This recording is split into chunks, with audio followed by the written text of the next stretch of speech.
What if everything you've ever believed about love is a comforting lie?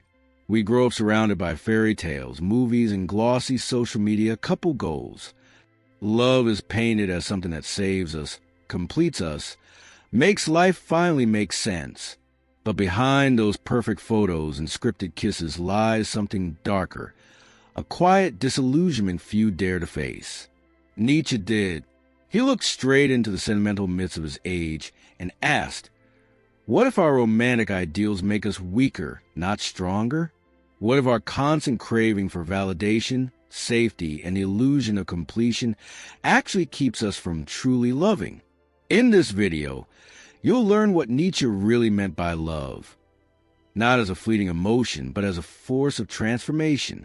You'll see why he believed love should challenge you, not comfort you, how it can become a path to self-overcoming, not self-sacrifice, and how, when understood correctly, it can forge individuals of profound depth rather than dependency. If you've ever wondered why modern love feels shallow, if you've been caught in that endless loop of romantic hope followed by disappointment, stay until the end, because what you'll discover here might just redefine how you love forever. To Nietzsche, love wasn't a sentimental poem. It was a storm, raw, untamed energy surging from the same depths as ambition, creation, and even destruction.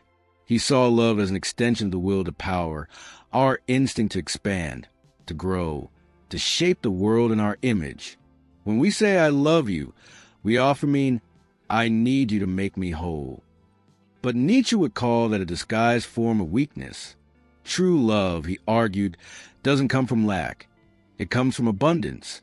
It's not about needing the other person to complete you, but about overflowing so much with life that your affection becomes an act of creation. Imagine two artists painting side by side.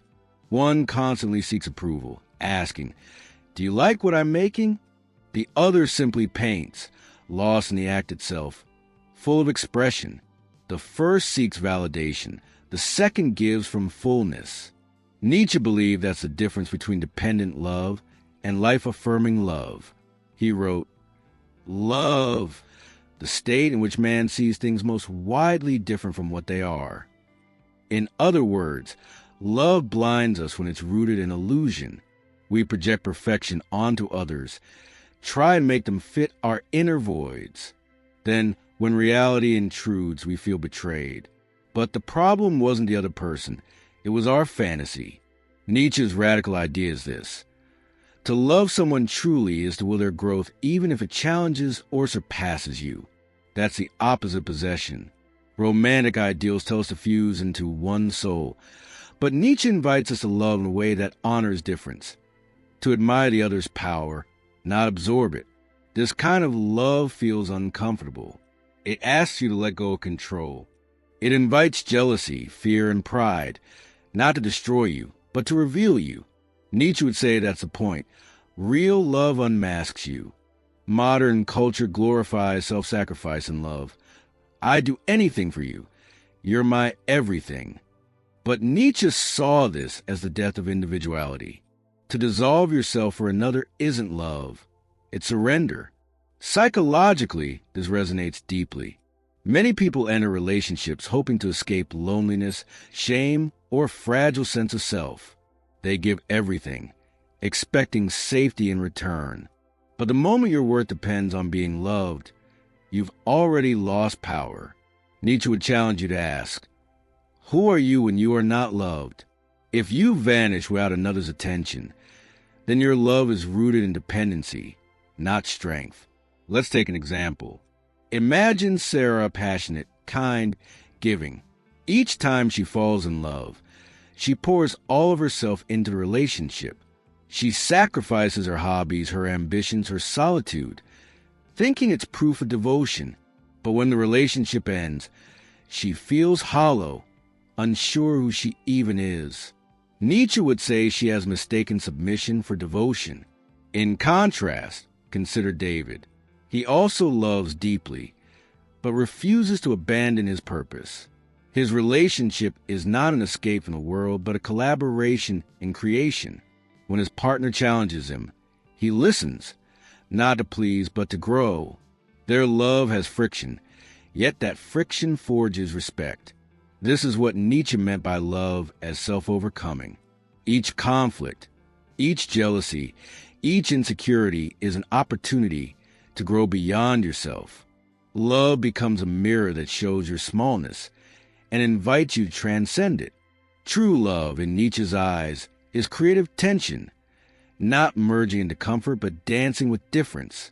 It's not losing yourself in someone, but finding yourself through someone.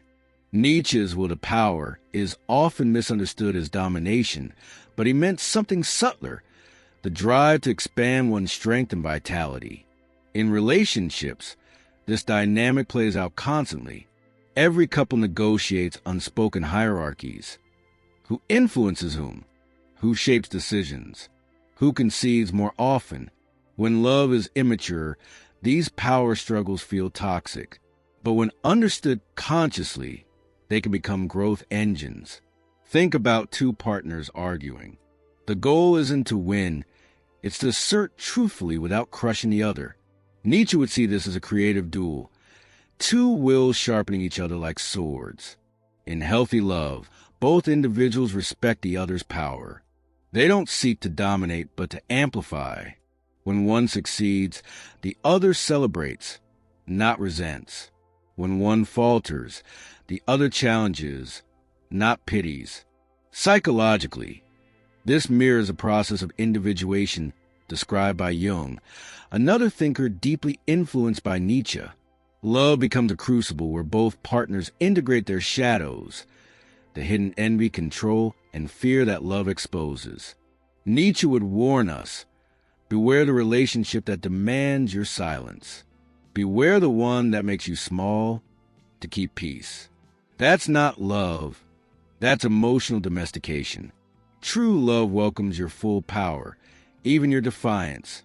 In modern terms, the will to power in love means learning to communicate boundaries, desires, and differences without apology.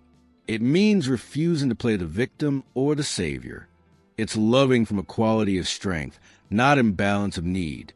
So, how do we live this philosophy in today's world of dating apps, ghosting, and short attention spans? Nietzsche's timeless wisdom offers surprisingly practical guidance. Know yourself before you love. Most relationships fail because people enter them as half-formed selves seeking completion. Nietzsche would say, first become a self-worth loving. Cultivate solitude, purpose, discipline. Only then can your love be a gift, not a plea. Love is empowerment, not escape. Ask, does this relationship make me more alive, more courageous, more honest? Or does it soothe my fears while shrinking my spirit? The first path is love. The second is comfort, and comfort dulls growth. Embrace conflict as transformation. In Nietzschean love, arguments aren't failures. They're friction that polishes the soul. Instead of fearing disagreement, use it to refine understanding. Reject sentimental illusions. Love is not constant bliss. It's beauty intertwined with pain, laughter with loss. To expect only comfort is to invite disappointment. In 2025, when relationships are filtered through algorithms and dopamine loops, Nietzsche's vision feels almost revolutionary. He calls us back to depth, reminding us that love isn't found in endless matches. It's forged through commitment, honesty, and shared struggle. When you dare to love this way, you'll lose illusions but gain reality.